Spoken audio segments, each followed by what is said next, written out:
If you want to see videos before they're on YouTube and exclusive videos, join my Patreon. On there I talked about my favorite kung fu movie, Crippled Avengers. Wanna know why I love it? You can only see it on Patreon. Now on with the show. What's up everyone? So, you're a writer for a new movie, game, book, etc. and you want it to start off in the best way. But what is the best way? Is it a grandiose opener or a quick start to get things moving? What would fit? So for fun, let's look back on the number of ways to begin a story, starting with 1. Opening credits. We get the title, the actors, and the crew accompanied by the main theme.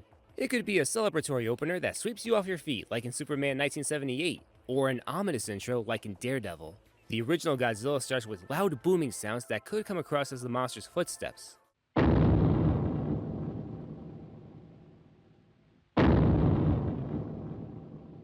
Then they're followed up by his roar, as the title's on screen. He roars again throughout the rest of the credits, with Akira Ifukube's score playing. This cements the movie's frightening mood with that push into despair. If you want to hear my complete thoughts on the original Godzilla, as well as the rest of the movies, I'll do a ranking video of worst to best if we reach 25,000 subs. There are things I've been itching to say about this series. The opening credits could have just the names, or there could be stuff happening during it. Forging a sword, recapping earlier events for the sake of pacing. Don't overlook that it needs to match the personality of the hero or villain. Earthbound's opening credits goes through quite the mood swing. Red, wavy static, very reminiscent of the final battle. Then one image of UFOs attacking a small town. We have the title, and the war against Gygas, hyping the as-of-now unseen villain up. It teases how terrifying the story will be at the end, and the distorted music that builds and builds until we get a white flash. Gotta say, it could work for movie trailers.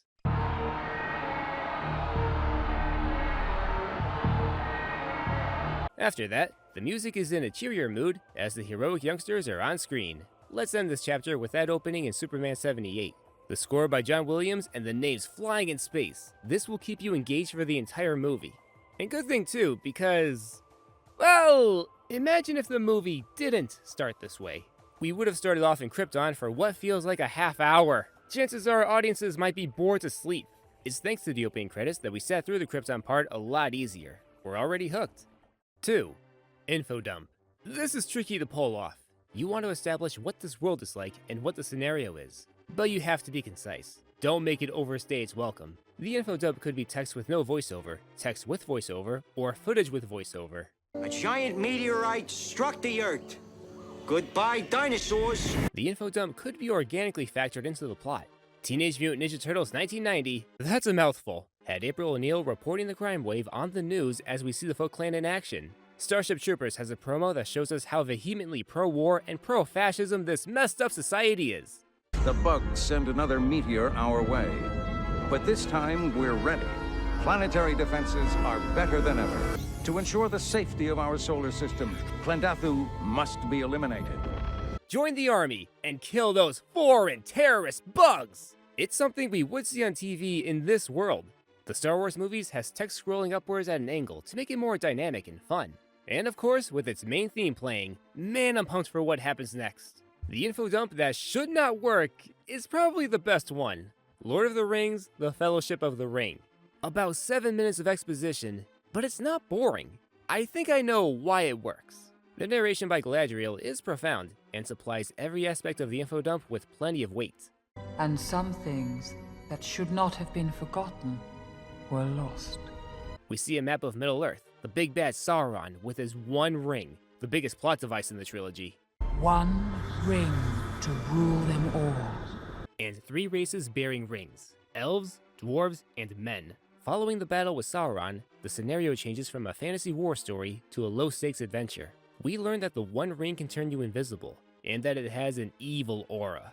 When Gollum enters the scene, there's a creepy-as-hell vibe, but the mood changes when we get to Bilbo, and Galadriel's tone of voice also changes. She sounds happy. It was picked up by the most unlikely creature imaginable. What's this?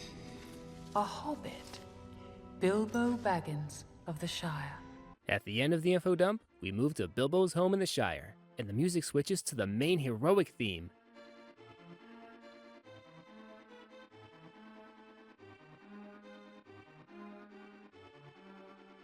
This sets the non-warrior-like hobbits as the relatable underdogs of the story. A scary introduction, followed by a homey collection of scenes before the main characters are off on their journey. And lastly, we don't know everything about the aftermath of this big battle. That part is saved for later, when the time is right.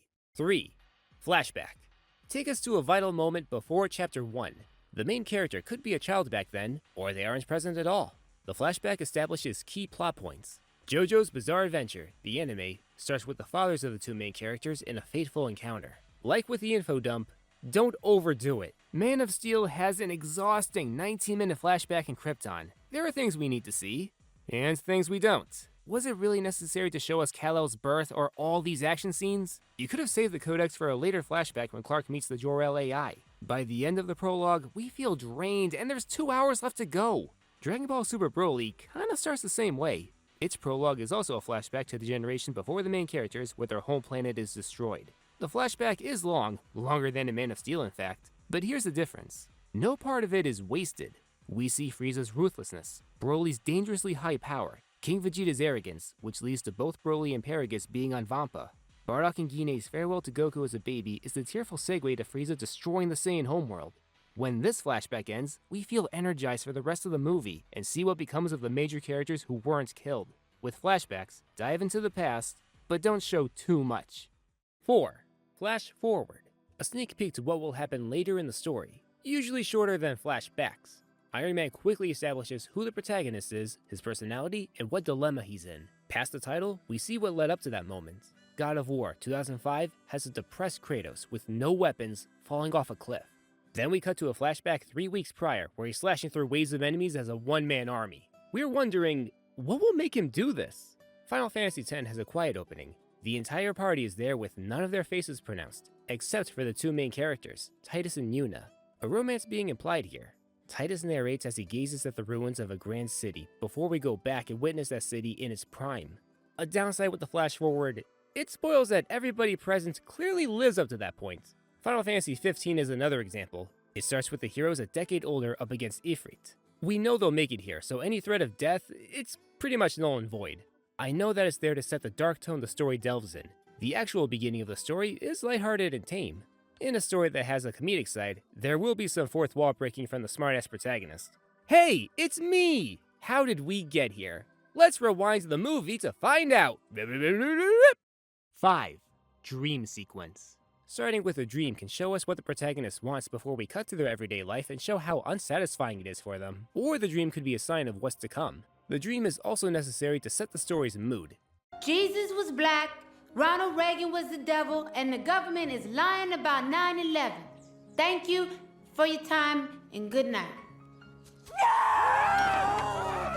That can't be true! Kingdom Hearts puts you in a mysterious place where you stand on pillars. We have magical weapons, shadowy monsters, and a choir that returns in the last world. The hero Sora wakes up from his dream to carry on with his normal life on Destiny Islands. The story could have started on the small island, playing with friends, gathering stuff for the raft. But then we would get a tonal whiplash when the Heartless invade. We needed the dream sequence to gear us up for the encroaching darkness. And finally, the demonstration. Cut to the chase and show us what the hero, villain, or world is like. Are there ghosts in this movie? Have the ghosts do some shenanigans with extras noticing. After the title, we get the guys who specialize in that. Is it a stealth game? Have the hero sneak into something. For a horror story, scare the crap out of us. For comedies, give us a laugh. Sorry. I can't think of a better demonstration than in Raiders of the Lost Ark. A trip in South America where the protagonist, Indiana Jones, explores an ancient temple for a gold idol. We learn that Indiana is an archaeologist who travels this grand, multicultural-filled world to uncover special artifacts hidden within the earth. If there's a backstory, maybe don't explain it all to us right now. Final Fantasy VII has a stellar opening. Cloud Strife and Barret Wallace, two of the main party members, infiltrate a power reactor and destroy it. Right away, we see how withdrawn Cloud is and how bold Barret is. Along the way, we learn what the power inside the reactor is and that it's sucking life out of the planet. There are reasons why Cloud and Barret are the way they are, but we'll find that out when it's appropriate. Picture if they explained their backstories here. It wouldn't be as effective. Save it for later. You can also combine these types of openings. Starship Troopers has the info dump, then a flash forward. Deadpool has the opening credits during a flash forward. Not saying you should combine all 6 styles. Although if there is a story that tried doing that, I'd like to know about it. But the most important thing to take from this is that the tone of the opening needs to match the overall story. This lets the audience know what they're in for. Let's look at the two versions of Batman Forever. The theatrical cut begins with flying CG names, the roaring title, and Batman suiting up for Two-Face's bank heist. Good, non-threatening fun. Can I persuade you to take a sandwich with you, sir?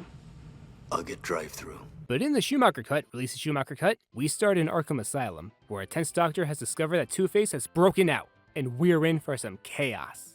The more mature version has a fitting intro with enough darkness. Hell of a night out there, Doc. Hell's in here. And that's all the styles of openings. They each have value, and there are so many ways to play around with them. Whatever you have for your story, make sure it's a solid first impression for the audience to know that they're in for something unforgettable. Thousands of years ago into the future. Thanks for watching. Please like, subscribe, click that bell, and let me know if I missed any opening styles. Feel free to comment which opening is your favorite. Like the original music in the video? All credit goes to the Electric Shoes. If you're looking for some rock techno music that has rhythm and emotion, he's your guy. The link to his Instagram is in the description. Shout out to the first patron of the channel, Stuart Hunter. If you want to see exclusive videos and videos before they're on YouTube, check out my Patreon. And don't forget to check out my action thriller debut novel, Shadow of the Chimera, Fractured Reunion. Guess which style that story opens with. Till next time!